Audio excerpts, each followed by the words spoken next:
to the flag of the United States of America, and to the republic, one nation, under God, indivisible, with liberty and justice for all.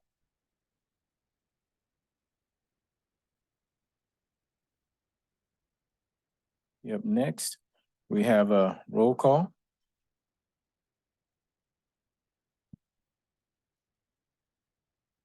Ms. Martinez? Okay, Counselor Vihil? Here. Perfect. All counselors present with Counselor Daniel previously requesting to be excused. Okay, thank you. Up next on the agenda, we have the agenda approval. And just to make it clear, it is an excused absence. It is for work. It is for work, that's right. Thank you, Ms. Brooks. Touch the screen. Oh, those, my bad. They're probably powered on. Okay. So we'll probably have Brandon or Jim come up Or to Brandon. help them up with Zoom. As we do that, Mayor, I'll make the motion to approve the agendas presented. Okay. We have a motion and a second. Any further discussion? If not, please start voting. Counselor Vihil? Yes. The motion carried unanimously. Okay, good. Up next on the agenda, we have citizen comments. This is a segment of the agenda where we ask anyone who's in the audience or on Zoom who would like to make any comments to come up to the podium and make your comments, but we base it upon the cards that we received earlier. And I don't have any cards, Ms. Martinez. Do you have any there? I do not have any either. Okay, and we'll open it up then, since we don't have any cards for anyone who wanted to come in here in the audience, we'll open it up to see if anyone is on Zoom who would like to make any comments. If so, please raise your hand, and Ms. Martinez, if you could give them instructions on how to raise their hands if they're on Zoom. Yes, sir. If you're on the Zoom app and you want to speak right now, you'll use the raise hand feature in the bottom of your screen. If you're on a telephone, you'll dial *9. Mayor, I don't see anyone raising their hand. Okay, I don't see any hands raised either, so we'll close this segment of the agenda for citizen comments, and then we'll move on down to ceremonial items. The introduction of new police officers. Chief?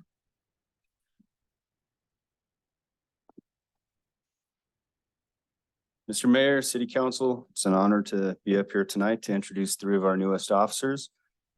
If I can have them stand for me, please. The first that I'd like to call up would be Fabian Juarez Jr. So Fabian is a Valley native. He was born in Alamosa, Colorado. Fabian has currently worked for the City of Alamosa Police Department for 3.5 years. The first 3 years were as our community service officer. And he did a fantastic job of that. Graduated from Trinidad State College, sorry. Recently, last May, and transferred to the patrol division. So Fabian. Go ahead. What am I supposed to say? Hi, I'm Fabian. I don't know what I'm supposed to say. I'm sorry. Well, if you, what we'll do is we'll just make it easy for you. Just tell us a little bit about where you're from and why did you join the PD? Well, I'm from Alamosa, born and raised. I have my family here. I love it here. Love the PD, man. I love just being active and doing stuff, helping the community out. That's really it. Okay, well, thank you. Welcome aboard. Thank you. You're welcome.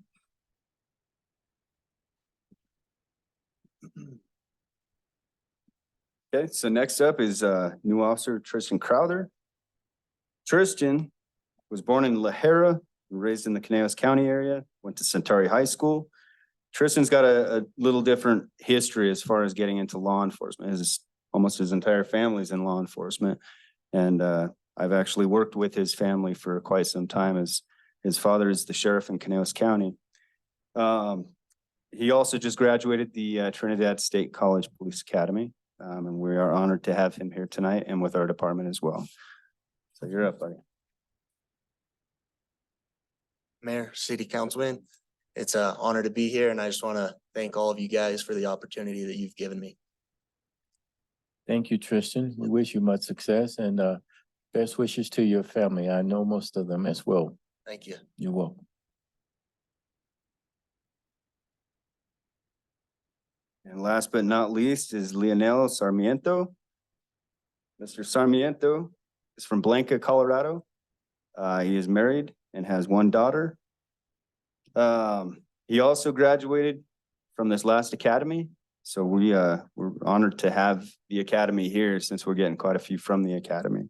And I also instruct these individuals. So we are very happy to have these three with us. I'm going to let the mic go over to Leo, and that's about it. So thanks. Hi, everyone. I didn't really prepare a speech or anything, but I'm really proud to serve this department, to serve this community. It's always been a dream of mine to serve in one way or another. So this is why I'm doing it. Thank you, Leo. We're gonna open up for council members to make any comments. We'll start off with Councilor Carson, Councilor Hensley, then Councilor Griego.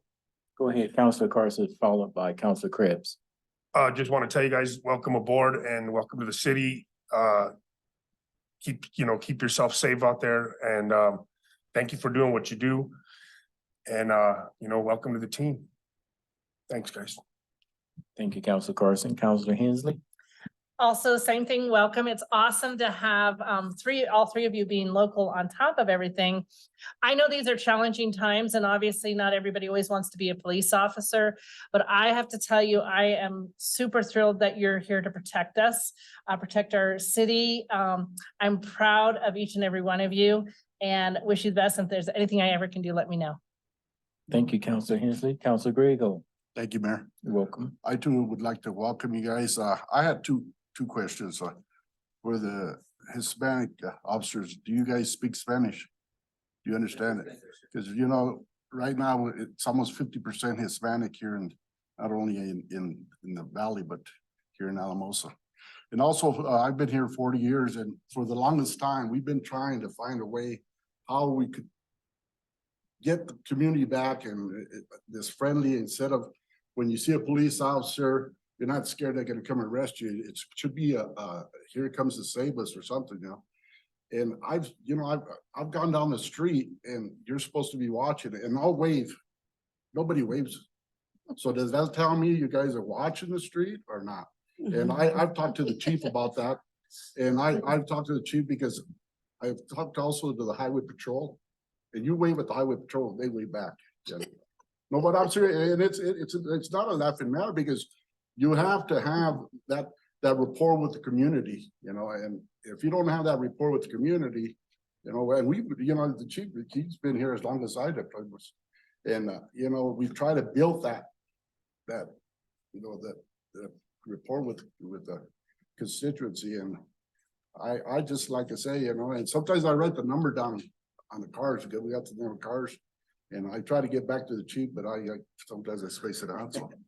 But I think it's so important that, when we see you guys and we wave at you guys or anybody, and I know there's some people that are rude people, they're probably doing something else instead of waving at you, but I would like to see that, and I think it would be a good deal, to try to report that. Go ahead, Chair, I'm sorry. No, I was just gonna say, if you didn't get a new truck every few years, we'd probably be on top of it. It was a joke. It was a joke. I lose track of your vehicle. If I- you get a new truck every couple of years, they would know who you are. And be sure to wave at you. Oh, okay. Irregardless, I wave at you anyways. I'm a constituent. I know. And I just laughed because tonight I was crossing on Ross and I waved at the officer and he waved back, and I laughed in my head because I thought about it tonight. I'm like, Charlie says they never wave, and this guy waved at me real quick, and because I waved and I thought and I just thought to myself, Charlie says they never wave, and now they said that. Oh, thank you, Chief. Well, nice. Wait a minute, we have a couple more. Okay. Councilor Krebs. Rip. Thank you, Mayor. It's hard to follow that, so I'll keep mine short. Just, thank you for stepping up to the plate. It's a hard job. There's so many moving parts, and there's 90% of it that everyday people don't see. And so I respect you for making this decision. and I support you. Thank you so much. Thank you, Counselor Krebs, and Counselor Vihil, who's on Zoom. Did you have any comments, sir? I want to make sure that we didn't miss you. Okay, so I'll wrap things up. Thank you for being a part of our team. Always remember that the work that you do is important, and it's the little things that you do that makes a huge difference in our community. Good luck to all of you. Thank you. Let's get.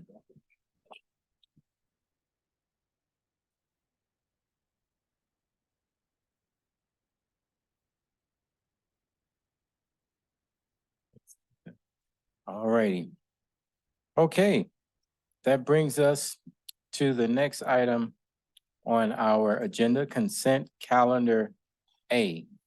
Counselor Carson, Go ahead, Carson. I'll make a motion that we approve consent calendar A. Second, we have a motion and a second. Any further discussion? If not, please start voting. Counselor Vihil, Yes. the motion carried unanimously. Okay, that brings us to the next item on our agenda. Presentations from outside agencies, lead and the co-responder update.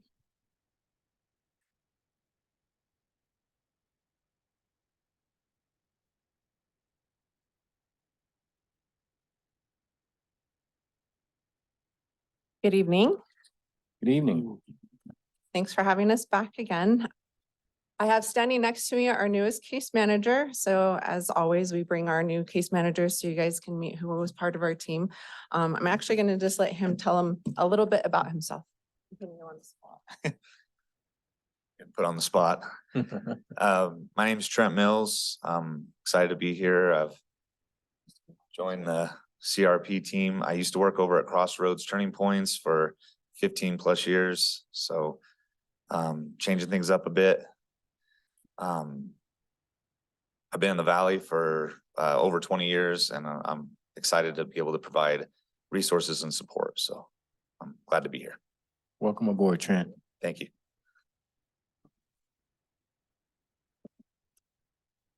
So Heather and I just got back from a COSAP summit in Washington, DC last week, which was really a great summit.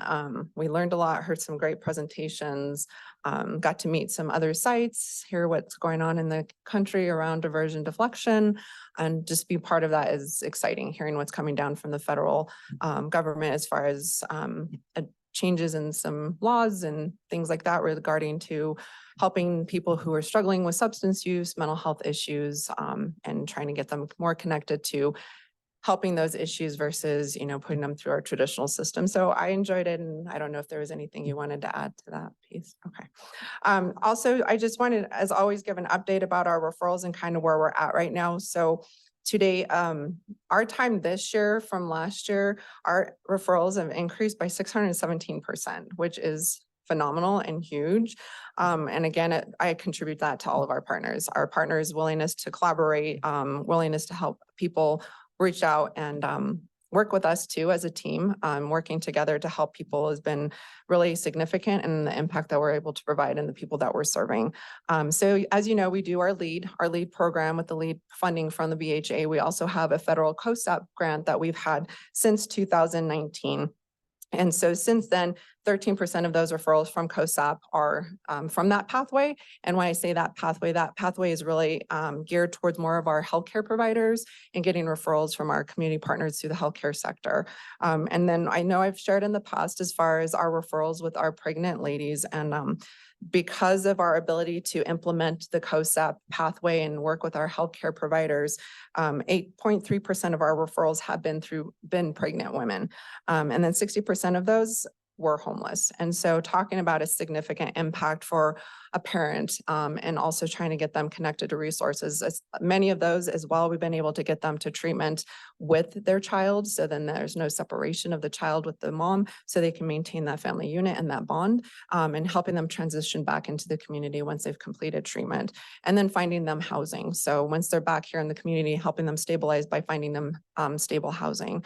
And so that was significant for us. It wasn't something that we were tracking before with LEAD. When we opened it up with the COSAP, that was a trend that really stuck out for us. And so that was significant. Alamosa County in itself make up 59% of our referrals. And so again, a lot of our referrals that are coming in, a significant amount of those are also homeless. And so one thing I've appreciated, because we serve the entire valley. But the thing with Alamosa I appreciate is your guys' willingness to really think about how we also can help our homeless and unsheltered population. Because a lot of that unstableness, of course, contributes to their inability to be successful in life and, feel safe in their own spaces. So the other thing that we notice, of course, is the increase of the homelessness. So there is a lot of increase of our population, our participants that we serve that are homeless, and also struggling with severe mental illnesses. Since we started in 2018, we've had some of our participants who were referred to us in the very beginning, who've had some continued struggles. We've noticed that use on their mental illness is significantly declined. Like their mental health has declined significantly because of it. And so now where we serve them before where we served them when we first started has changed. And so having resources in our community to help them also is important. And so working again with all of our partners to make sure we have infrastructures in place and resources in place to help them with those is important. And again, why I appreciate the collaboration of our partners. And the other is an increase in our fentanyl use. So the increase in the fentanyl use with our substance or with our participants has been significant. So we've tried to stock ourselves more with naloxone and Narcan fentanyl test strips. The other one is xylazine. So xylazine is popping up and we are seeing it and it's being reported with participants' use. So that's another test strip we've tried to purchase and provide. So we have it on hand for our participants. But that's probably the most update I had is there anything else you wanted to add? The only thing kind of tying back into the conference as well as some of the shifts that we're seeing nationally is a growing use of what people call peers. And peers can be used differently depending on what program they're working with. But it's someone with lived experience that's going to be working with the population that program is working with. And so that could be substance use, that could be mental health, that could be homelessness, just any type of lived experience. There is a growing trend of utilizing peers as a bridge and in a way to communicate and help specific populations realize that there is hope. And it's someone that's coming with that background that can know the language, know kind of maybe what their perceptions are of institutions and those types of things. They come from a place of knowing how hopeless it can feel sometimes, and be in a better position to communicate and reach at a different level. And so I know, do you guys have at least one peer? Is it one? We have One peer. And then I also know Valley-wide is expanding some of the use of their peers as well. But that was a very significant chunk of the conference. Almost all the, I would say at least half the sessions, if not more, touched on different peers and use of peers and making sure there's the right resources for peers and those types of things. And so that is something we're watching and monitoring, and there's things you want to do and not do. But I just wanted to share because I'm not sure we've talked much about peers yet. And that is kind of a little bit of a new flavor of what we're adding into these discussions and these efforts of trying to make sure we're coming at it from every direction.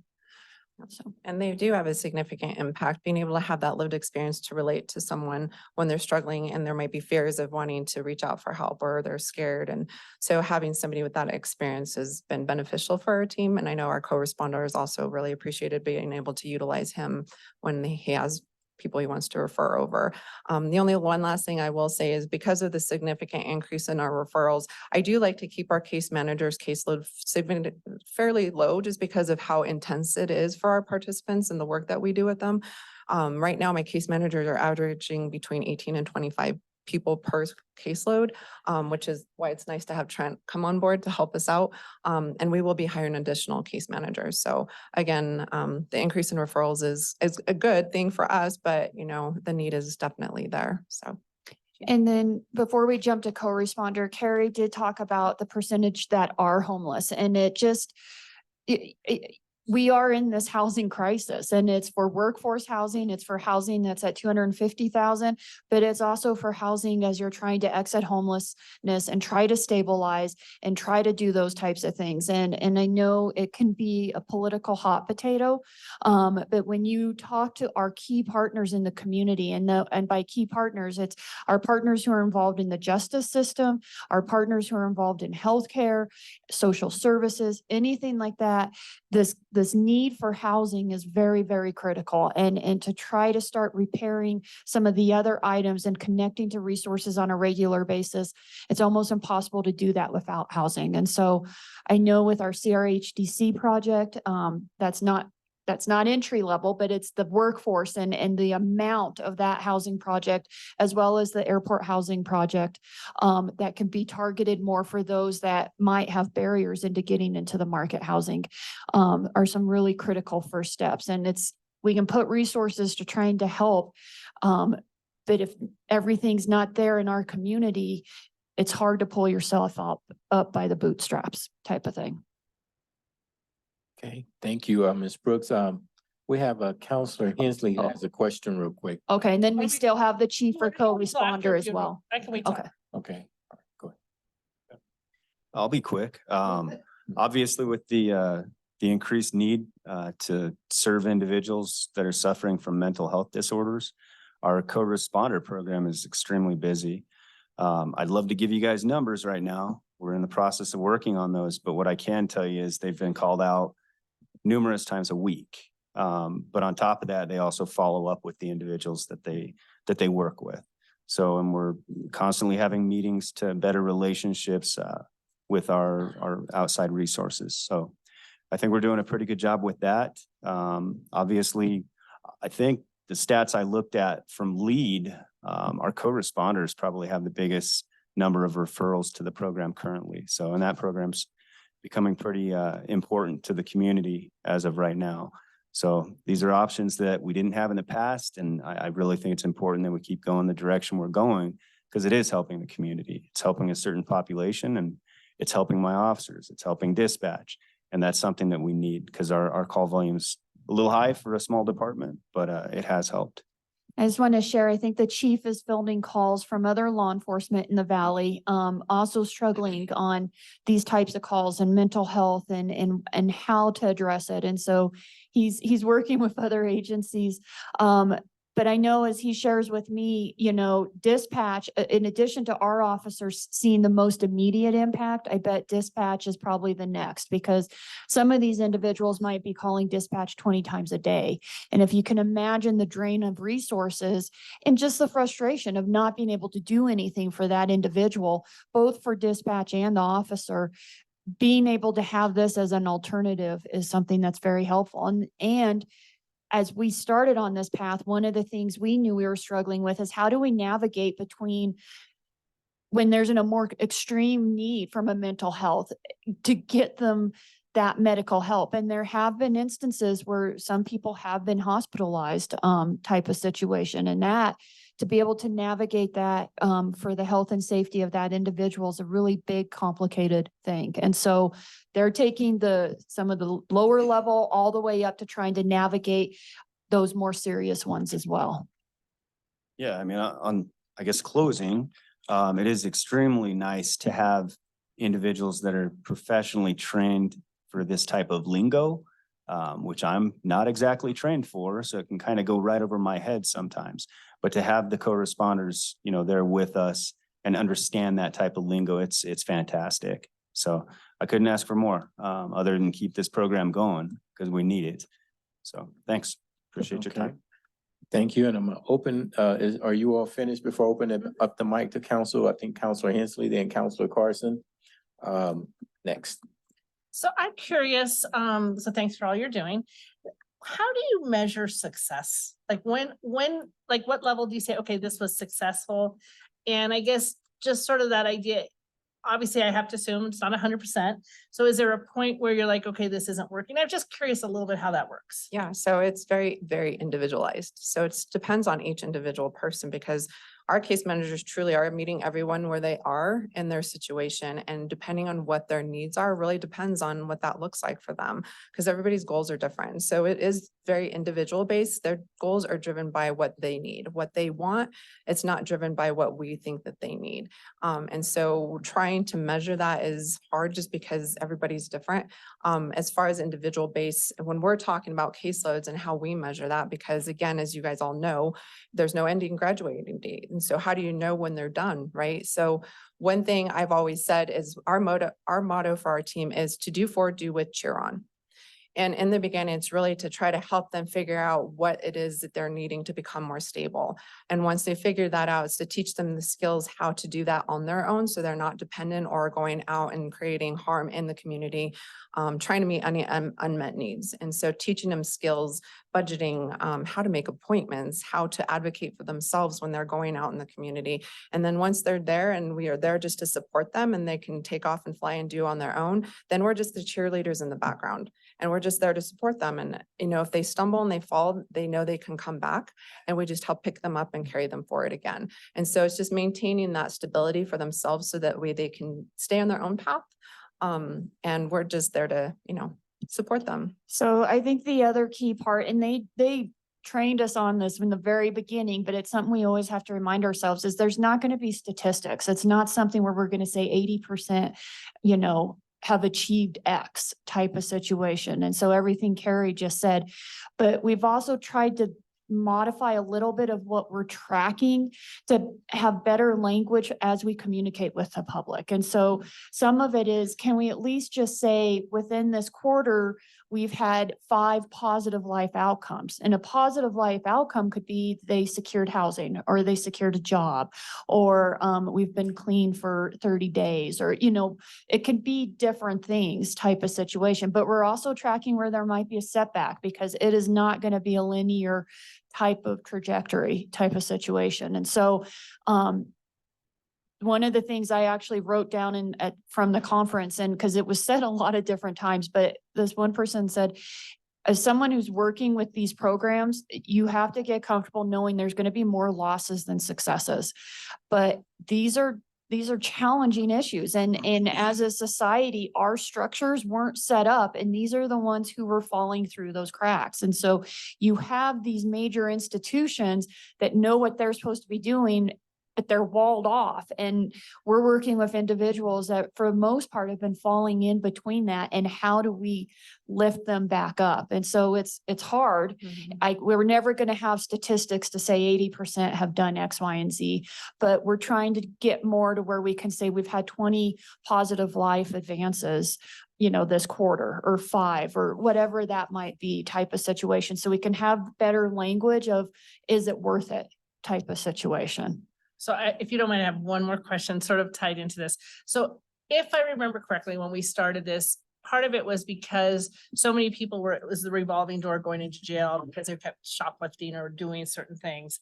So on that level, do you feel, so if it's is sort of that focus of up, do you see the police or somebody recommend it? Are you able to measure that side of it? So in that sense, are they doing less crime? You know, and crime to somebody else, I guess. Obviously, taking drugs is a crime, but you know what I'm saying, more in the sense of where if they're shoplifting or things like that. Right. And I think this is also a great answer from Chief.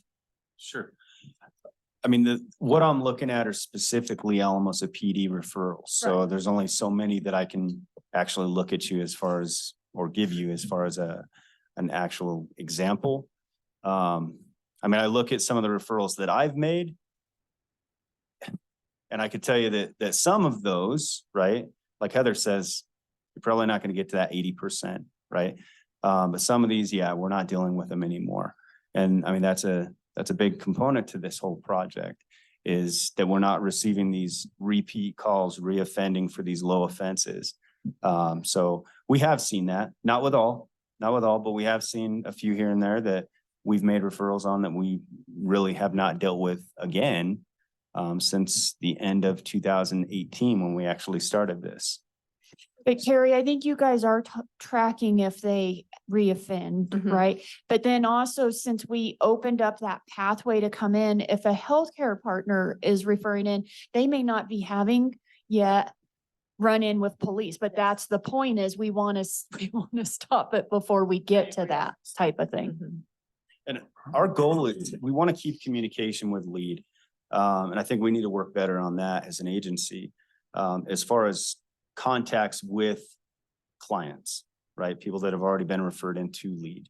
If we're contacting them for other offenses, they need to know. The case managers need to know.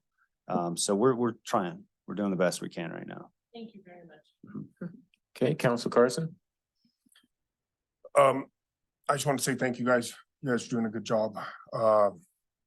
I think it's been a pretty good addition to the community. I'm glad to hear what you just said about people not offending as much or not dealing with, you know, the same people as much as you did before after they get into the program. Because I did want to bring something up tonight, and I don't know if this is the proper time, but I kind of want to bring it up now because I would like it in their ear as well. Something that I wanted to pitch to you through to the chief through you and the council is that I'm curious as to how the conversation would happen if you guys were to, if we were to start having a conversation about the laws we have now currently, how they're working, and take input from an organization like yours in helping the chief and maybe some sort of committee that we create to look at how we can restructure some of our municipal laws to help protect everyone. And when I say, and I know we've had this conversation, you just looked into this stuff, I believe it was Austin or somebody that had changed some of their municipal laws on panhandling and things like that. And the reason I bring this up is because lately I've had conversations with individuals who've had really bad interactions with people that were using drugs or other things. And when they called PD's hands were kind of tied. You know, there was only so much they could do because they were offending in a misdemeanor way, I guess. They were drug use, things like that. But then either before or after PD got there, it escalates. And so I feel like through some of the laws that we've changed municipally, we've tied your guys' hands. And so it's a conversation I really think we need to have. I've had these conversations with several people in our community, people that I was actually surprised to hear it from, you know, about it getting out of hand. And the ability for PD and people in general to not even protect themselves against some of these advances, I guess. And so I think in order for us to do what we do, as always, stay ahead of the game. You know, we do it in everything we do as a council, as a city. I think we should start involving some of these other entities and maybe helping you guys structure something so that if we change a law, they don't come at you or the city and say we're violating constitutional rights or we're treating people inhumanely or because there is going to be those people that don't want help. Or even if you throw the lead program at them, they're going to come around and they're going to still do something bad.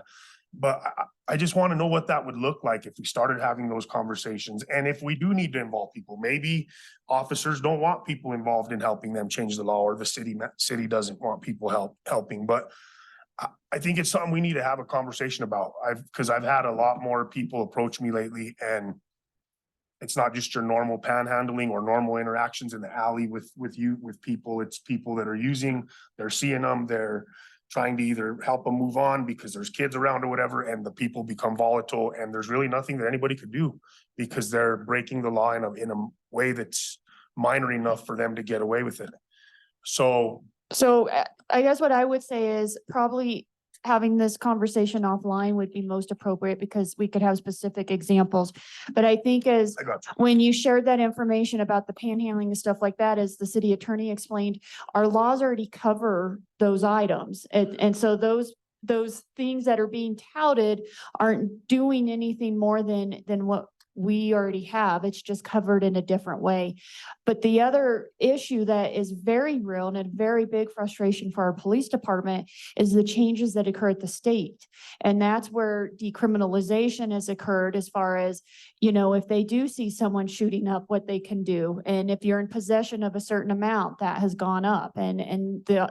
It's not a municipal type of situation that we can fix on some of that. And maybe that's the conversation that needs to be happening from a state level perspective is how some of that decriminalization is occurring at the state level. And so as it comes to homelessness, that's an interplay between the Constitution and what we can do. But again, we can have those conversations offline, but I know there's nuances in there, and it's frustrating from a public perception, because when you see someone doing what you think is breaking the law and not realizing maybe something's changed at the state level, or because of court decisions and how the Constitution is factored into some of those things, our hands are tied as well. And so it's a red flag for us to probably be trying to do more education as well. So it's not to say that there's not potentially a chance out there that we need to do a new law, because I think from a continuous improvement perspective,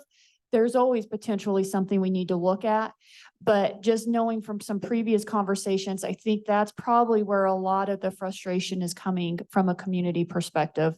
Chief, did you want to add anything? No, I agree 100% with what she's saying. The problem right now with what I'm seeing, what the officers are seeing, are coming from the state level. They've decriminalized certain laws, which make it very difficult for us to, we can enforce, but there's a limit on what we can enforce and what actually occurs with that. A lot of these were jailable offenses. Just doesn't happen. It's a ticket. So I don't know that it probably is something we probably ought to talk offline, just so we can kind of go through a few examples. We can have Eric present as well as far as city ordinances, but I really do think that the major problem rests with the state and Well, with and then that, legislation. maybe that's something we do. Maybe we lobby CML and start having those conversations. And that's just why I wanted to bring it up. And, even with you guys at these conferences you're going to, just, we talk about it and we try to understand, what we can do. Because allowing someone to keep doing what's harming them is not necessarily helping them either. And I'm not saying that we can stop them either, but it's just kind of a rough area, and I think we should at least maybe chat about it and see where it takes us. So, thank you. Thank you, Councilor Carson. Okay, I don't see any other lights on, so I'll go ahead and wrap things up. Want to thank you so very much for your presentation. I like some of the new stats that you shared with us and the additional information about the peers. Thank you for letting us know about that. Thank you, everybody. Okay. All right, that brings us to the next item on the agenda. SLV Go, part of the Valley Trail Project update.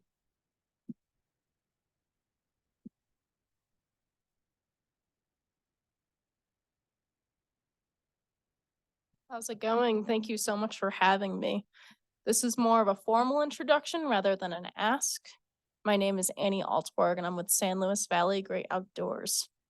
I'm newer to the Valley. I'm about a month and a half officially moving in, and I just wanted to start off by thanking you for welcoming to this amazing Valley. I felt really, really at home here so far, and I've been working with San Luis Valley Great Outdoors since January of 2022, just remotely. So pretty unique experience. So the Heart of the Valley Trail. It was a conception born out of SLV Go when we were first created in 2013. They developed a community survey because they wanted to understand, what could SLV Go do to provide to the community? And so we received our responses and, they gathered the data and they realized that community members wanted a trail that would connect different communities in the San Luis Valley. And so that's how we coined the term, the Heart of the Valley. So fast forward from 2014 to 2022, we didn't really have much progress with it. It was just this idea, this conception. And as SLV Go grew momentum, we started this awesome partnership with the city of Alamosa and various other partnerships in the Valley with local governments, nonprofits, private and federal governments. And so, as this momentum grew, we actually kind of put Heart of the Valley back out on the table. And so that's where I've come in the last 2 years. And so we received our first funding source, and that's from the Colorado State Outdoor Recreation Industry Office. And so that's allowed us to develop our master plan. That's still in the works. It'll come out this summer. So really my presentation to council today is just to give you some more updates about that, tell you where we're going in the future, as well as, wanting to put a name to the face. So if there's any questions or anything, please contact me. Okay, all right, let me see if I have any lights on. Councilor Cripps? Thank you, Mayor. You're welcome. Well, overall, welcome. I hope the valley lives up to all your expectations that you've been helping with over the last couple of years before you got here.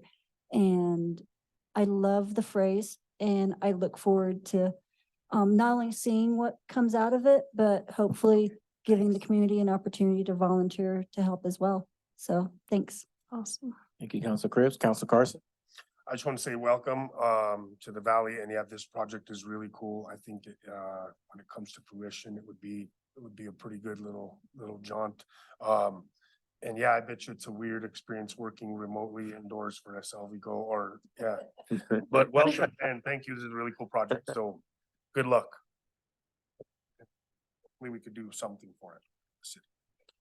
Thank you again. Very good presentation and update, and we look forward to hearing more from you in the future.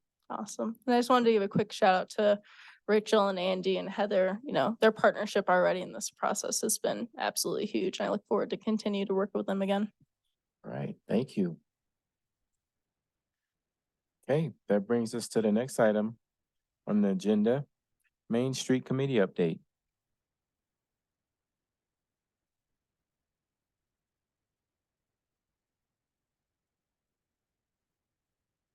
Howdy, good evening. Thanks for the opportunity. Good to see you again. Good to see you too. Now for the update from the sexiest committee in the city.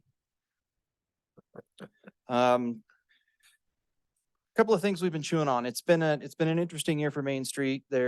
We had a couple of new opportunities across our table that I'll elaborate on briefly. And then, of course, continued focus on the downtown design plan, as was published a few years ago. Actually, let's look at the downtown design plan first, because that's sort of, what the committee is rooted in. Christmas lights over the tops between the buildings to help enhance alleyways and side streets, and in particular San Juan, which is our festival street. Looks like it's going to happen. ASU has pitched in on this to assist, and of course, count on Graber and Woody's to with their buildings on opposite sides of the street to provide a place to land those. I've been in contact also with Valleywide Health about doing something across the alley between my property and the courthouse. See if we can light that up and sort of begin the low hanging fruit portion of continued downtown development. There are some parts of that plan that are going to be very, very expensive. But there are some things we can do to make our alleyways and our side streets and our main street more pedestrian friendly, more walkable, more inviting without breaking the bank. And so, putting up some festival lights and that sort of thing is not expensive and not complicated. We just have to remember to get the right people around the coffee table, and then, usually it happens. So that's going forward. We are looking at downtown development area versus urban renewal area research. City staff has done an amazing job breaking that down into layman's speech so that we can try and understand what we're dealing with. What we're trying to do is come up with funding mechanisms for the larger projects like alleyway redevelopment and others that are in the plan, and trying to figure out which, if any, tool is the best one to put forward.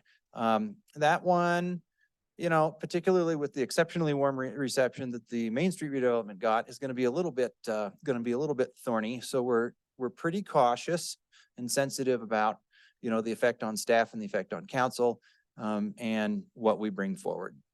Another idea that was thrown out was a common consumption area. So we're talking about during festivals or during Fridays, being able to walk around with a beer. That has proved to be an interesting sort of a tussle. We have several restaurant owners that are on the Main Street Committee. And while everybody likes the idea of being able to go from one venue to another, there are a couple of sticky wickets. The first one is the liability related to service and where that liability is pinned if there is an incident. That's not entirely clear. There's also a security component that has to be brought into it.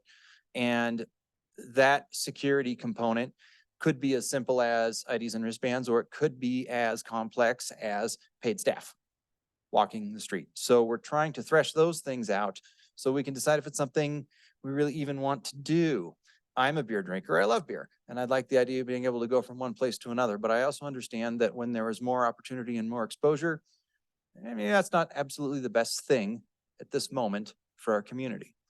So those are the questions we're weighing slowly in our community, in our committee. We had one of the questions, another question we've been chewing on is some version of vacant building tax or some mechanism to take owners or properties that are vacant, perpetually vacant, and figure out how to incentivize activity in those buildings. In the example I like to use is the Hobbytown building, because it sat vacant for a long time. And the previous owner of the building, who's a nice guy, but wasn't motivated, you know, not enough local rah-rah and not enough financial pressure to really make something happen with it other than have it up for sale. And the effect on the community is, it's kind of twofold, because when you have vacant buildings, they beget other vacant buildings. And then the second part is that the financial burden on the individual citizen goes up because of the lack of sales tax revenue coming in from that building. Now, I know what the hobby shop collects for the city in sales tax, and I know what the appliance store collects for the city in sales tax. And when you start adding up the number of vacant square feet where there isn't motivation to make something happen, you can very quickly put a price to the community on that empty space in dollars per square foot. Then we get faced with the question of, okay, so we have streets that need to be done. Our public works department has a very, very full plate, as we all know, and there are streets that need to be taken care of, as we all know. So we got together, the city did a great job. We passed a street funds tax. But if we were fully occupied downtown, we would have had that money already anyway. So we had to pass a tax on the citizenry to fill a hole created by empty storefronts.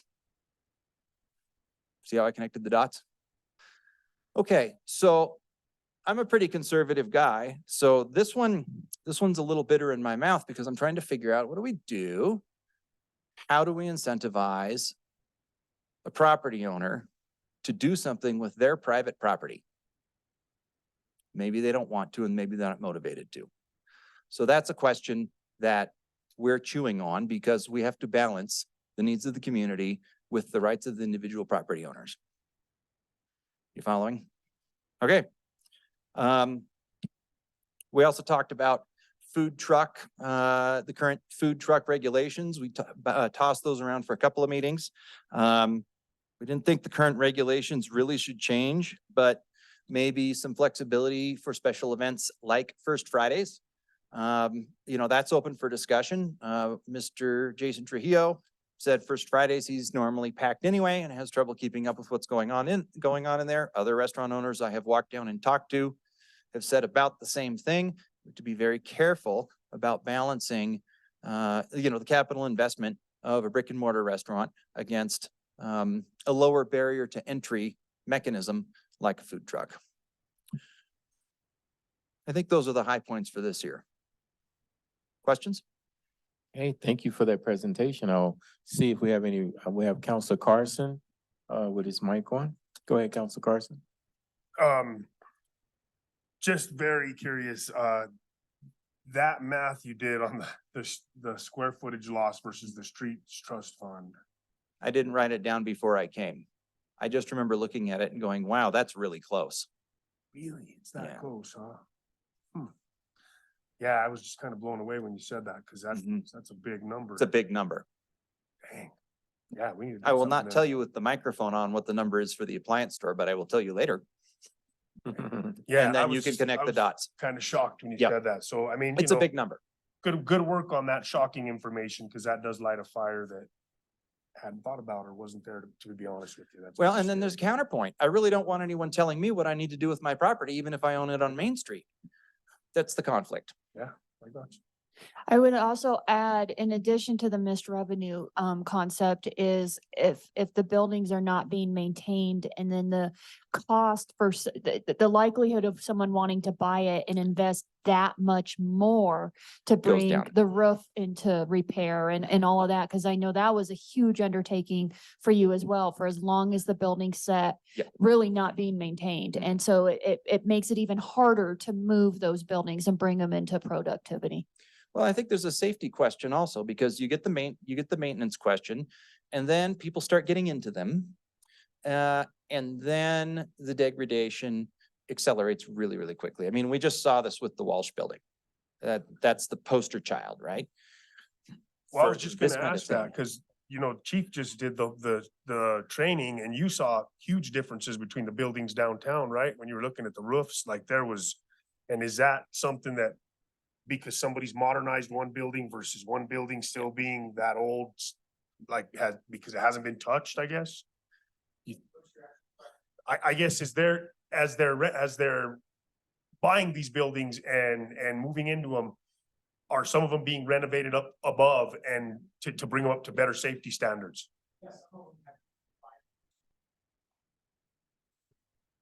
The other thing that we have is in addition to looking at a fee, maybe not a tax since we're in Colorado, but a fee for vacant buildings.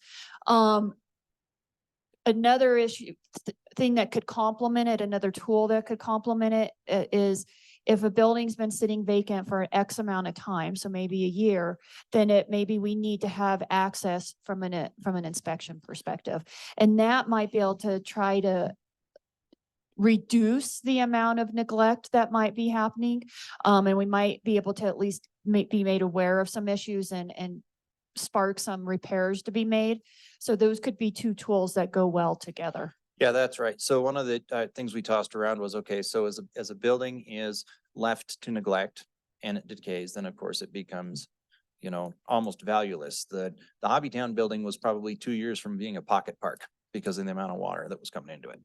And so we kind of got lucky. We took a huge risk. It almost killed us, but we got lucky on that one. And it's a good example, and I can talk about it openly now because it's working, right? But people get into them. And that's where, you know, your fires start. That's where your serious local crimes problems, you know, fester. I think it's reasonable to say that no responsible owner of a structure wants it to fall into disrepair. And from that basis, and expanding on Heather's point a little more, yeah, maybe there's a time fuse where after we can come up with a mechanism to do an annual inspection. Make sure that it is still in code for where it was when it was last used. They don't need to upgrade it unnecessarily, but it should be watertight, it should be secure, it should be safe to use. Something like that, or just spitballing, right? Okay. Councilor Grego? Thank you, Mayor. You're welcome. I guess I got a real problem with telling people what to do with their property. You and me both. You know, and if we do, we gotta do it delicately and Oh, yeah. talk to them and find a way how we could meet them halfway or whatever, you know, to send somebody and inspect their building and force them to tear it down or do something with it. I don't think we want to go that direction. I think we want to work with them, with the people. And, you know, we've gone through some tough times and we live in a depressed valley as it is, you know, so to try to put together the funding to redo some of these buildings, it's hard, you know, and so we just gotta be careful. And I know that even like downtown, you know, it's hard when you have a building that's been vacant for a while, but I've noticed driving down there that they are doing some stuff. The old Oscar building looks like somebody's working on that. They've got it gated. They started doing that. The old, the lumberyard, they've redone that. They've, you know, they're starting to put together, but sometimes the funding is not there, and I could see if some of these people that are not from here that are out of state, you know, I could see that, but we got to be careful how we approach these. Check in with Kathy on the Oscars building when you have time. And the reason the lumber one is moving forward is because we did nuisance code enforcement on it. Okay. All right, thank you so very much for that helpful Did information. I miss anything or is that everything? Okay, thanks. All right, thanks. Thank you. Thank you for that update. You're welcome. Okay, that brings us down to the next item on the agenda. Business brought forward by city staff. Committee reports. Any committee reports, anybody? No committee reports, okay. That brings us to the next item, which is staff announcements. So I do have some really great news. We finally got our contract with the state for the airport housing. So staff and our partners are moving as quickly as possible. We're hopeful to be turning earth this year. We want to try to get the units built as quickly as possible so we can get grant funds dedicated to behavioral health and the wraparound services, get people into the housing, all of that type of stuff. So it took a while, but thankfully with Steve's leadership, he went ahead and kind of did some of the bidding ahead of time. So we were opening the bids the same time we got the contract. And so thankfully we tried to put as much forward as we can from a time frame. So that is gonna start happening once we award the bids.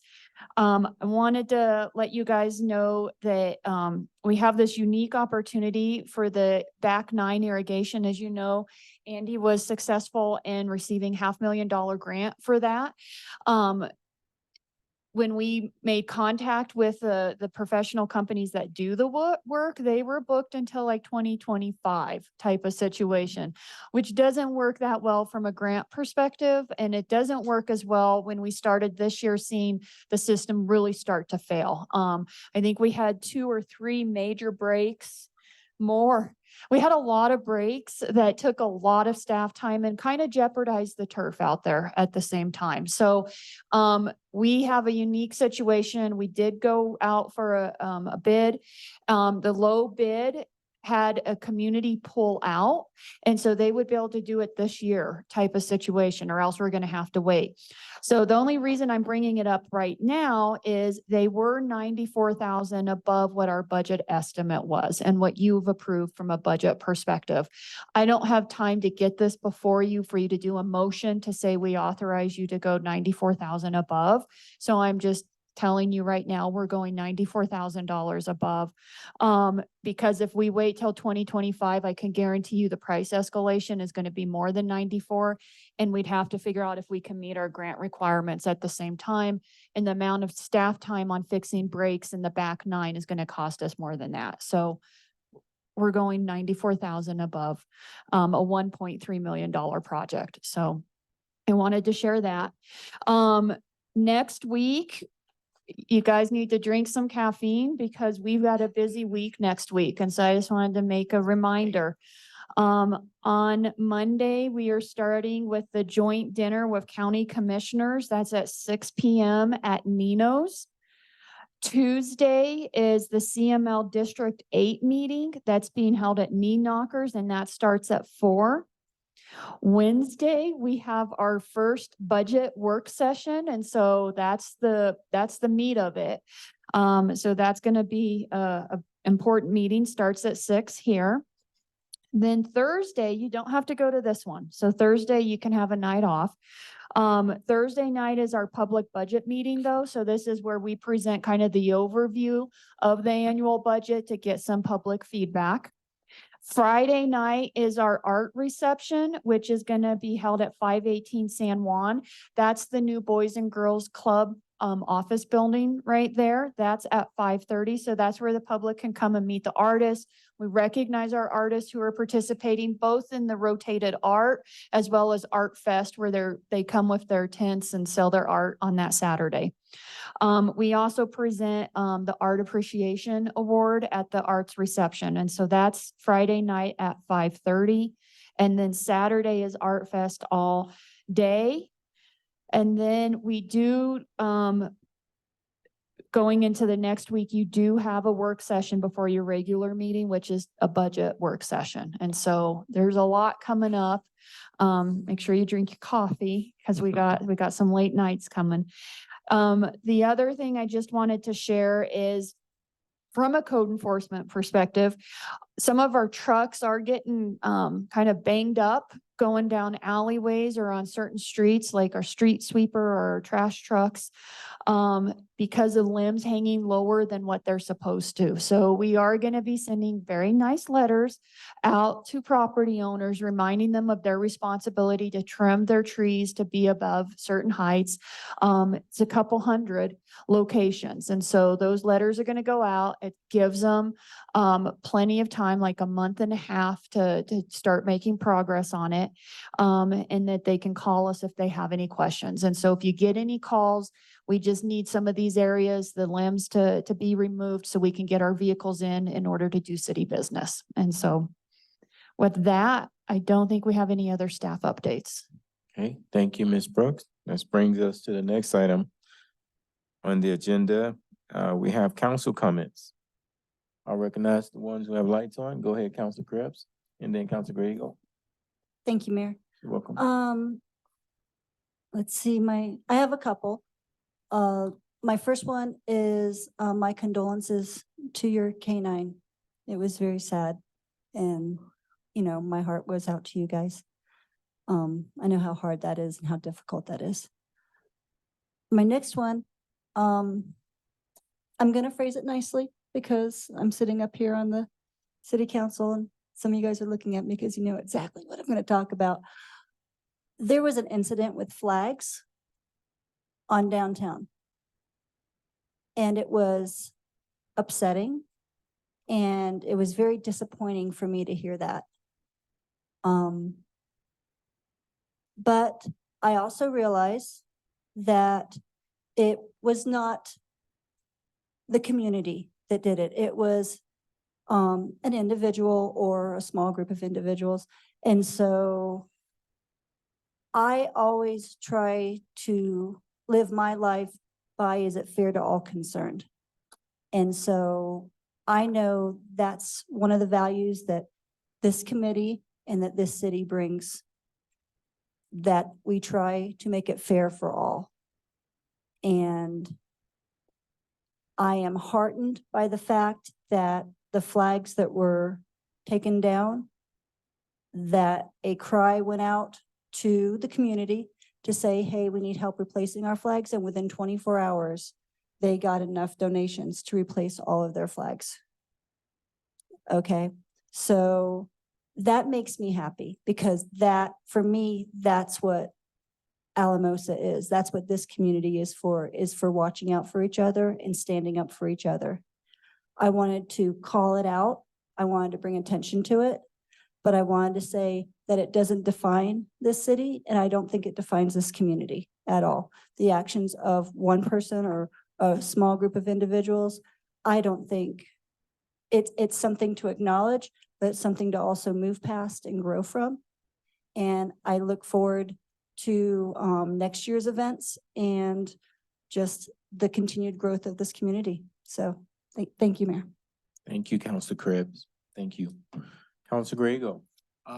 On your busy week, Heather, I don't know if I got the right email from Adams State inviting us to a dinner on Thursday, and that's county and city. Is that, That's the following week. was the fall, not next week, it's the following week. Okay. And also, we had a breakfast at the seniors for the early iron, and they really did good. A lot of people showed up and they were ready. They made a little bit of money, you know, and I'm sure somebody's gonna talk about the early iron. Yes, go ahead. Oh, go ahead. So, but I just wanted to put those two comments. Thank you. Okay, thank you, Councilor Grego. Councilor Carson. I just wanted to say thank you to staff. Tell Heather, thank you for having Andy address the park stuff that I talked to you about. We went back to the park yesterday and all those slides and toys were fixed. Liam always has a great time there. So I just wanted to say thank you guys for addressing that quickly. Appreciate it. Thank you. Okay. And then I don't see Councilor Vihil's with his hands up, so I'll just wrap things up. I want to thank everybody for another successful early iron event. It took the whole community. to make sure that that event went off, with such a great success with all the vehicles that were there and the people, hotels full, restaurants full. Took a whole team, effort. So keep up the great work, everyone, and we really thank you for making our city stand out this weekend. Okay, if we don't have any other comments, this meeting is adjourned. Thank you, everybody. Thank you.